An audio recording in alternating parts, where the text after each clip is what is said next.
Usa sa nagpaila sa Barangay Manalog mao ang busay o falls niini nga kung tawagon kay Kinapuntan Falls.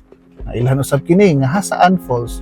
Kini nga busay nagahatag og piskong hangin ug kahupayan sa mga bisita. Ug usa sa mga hinungdan nganong ang lugar popular sa mga mahiligon sa adventure o nature trips. Gawas ana nga mga falls ang nakita na sa uban, naakaboy daghan nga mga falls. Ang ilado kay dinhi na falls kay katumang Kinapuntan Falls Cup. Mo na naila na, pero napay daghan bitaw nga kuan sir, napay daghan nga mga falls. Ang kanindot ug katahom sa Kinapuntan usa ka talagsaon na diri ra nato makita sa Barangay Manalog mga kastorya. Mga kastorya, naa na gyud ta sa Kinapuntan Falls. Kita nimo? Grabe ka maragway nga falls. Ang tubig ani gikan gyud sa lasang. Nagcombine ang mga tubig gikan sa Hasaan ug Kinapuntan ug padulong dinhi siya sa Kinapuntan Falls. Ug dinhi ato pong makita ang liguanan. Bugnaw kaayo ni dinhi. Ug ang tubig ani padulong na dayon sa Taguluan River. Isa sa mga attractions diri kung anhi ka mao ang ilahang mga sapa nga susama kabugnaw sa ice nga naa sa atong ref. Kini tungod ang sapa sa Manalog limpyo ug nagsubay sa kabukiran. Gikan kini sa kinatumyang bahin sa bukid. Sapa daghan pud sapa dire. Ay, sapa ang imo sir na bisag aha kamo lingi na ay mga sapa. Unya maayo pod siya nga kaliguan kay mga limpyo, bugnaw ana. Okay, among nasinapi dinhi ba lahi gyud ang hangin, ang klima bugnaw kayo. So samot na gyud siguro ang mga sapa, no? Sabot na sir kay mo tunog ka diha sa buntag na murag nakaon ka sa ice. Mga kastorya, nakakita karon sa isa sa pinakabugnaw ug pinakalimpyo nga sapa dinhi sa Manalog. Naata karon sa Pulangog. Kung inyo makita, medyo pula gyud ang tubig. Kay gikan pa ni siya sa lasang gyud. Gikan sa mga dahon, dagang dahon nga iyang nalabyan. Una nga medyo pula-pula gyud siya. Ug grabe katugnaw mga kastorya. Ato lang ning makita, no? Daplin lang kayo sa dalan. Kung padulong ka sa Barangay Manalog, ato ra ni silang malabyan. Ug kung atong subayon ni sila makita pud tag ginagmay nga mga busay usab diri.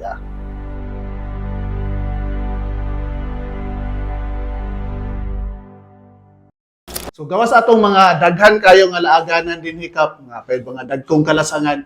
Unsa man pod ang produkto sa Barangay Manalog? Ang kuan sir, ang pinakabaga nga produkto dinhi sa Barangay Manalog ang abakagyod. Abakagyod ang pinakadagko nga produkto. Naapoy kape pero tagagmayra ang kape. Apart sa natural nga katahom, ilado usab ang Manalog sa ilang abaka weaving. Ang mga kababayan ania naghimo og hinabol. Tradisyonal nga habol nga gihimo sa kamot gamit ang abaka. Sa kini kabuhing pamatuod sa ilang kultura ug pagpaningkamot. Kaning among trabaho diri mga trabaho sa mga kababayenan. Kini siya abaka ni siya. Pero gikoloran na dayon ay gibutang diri sa ginganlan og hablanan. Kining hablanan mao ni mga trabaho sa among mga katigulangan sa una. Ang ilang sanina sa una abaka. Diri gipaagi gihapon sa hablanan. So mao ilang trabaho nga maghinabol sila para sa ilang sanina o para usab sa ilang habol. Daghan man gyud kaayo ang abaka dinhi nato, no? Mao pud na atong produkto gyud sa Malay-Balay sa atong utop kap ba. Nabay gahinabol dinhi sa ato as dinhi sa Barangay Manalog. Tanaw nako halos na mga babae maghabol. Amo ba? Halos na babae maghabol. Sa man gani pa kaingon mi nga mas dako pa ang income sa mga babae na mo kontra sa mga lalaki. Sa pagkakaroon ng abaka mga kastorya, daghang mabuhat o magamitan. Sama na lang sa sudlan sa laptop, bag, ug uban pa. Habol pa ang mahimo sa mga katigulangan og sanina. Pero sa pagkakaroon, Daghan na ang daghan na kagamitan. kayo among mahimuan ani magamitan sa among abaka. Sa matag sinulid sa hinabol, makita nato ang kamot nga mapailubon ang kultura nga buhi nga hangtod pa karon. ug ang gugma sa yutang gipuy-an. Dili lang kanitala, kini ang panaghiusa sa ilang kagahapon karon ug ang umaabot. Sa hinabol, ilang gipakita kung kinsa gyud sila. Mga kastorya, dako kayo atong pasalamat sa mga maabtikon na BPSO sa Barangay Manalog sa pag-uban, sa pag-guide sa ato sa atong pagtuyok sa mga laaganan dinhi sa Barangay Manalog. Ug pohon, naapaghapoy mga laaganan nga atong suruyon dinhi.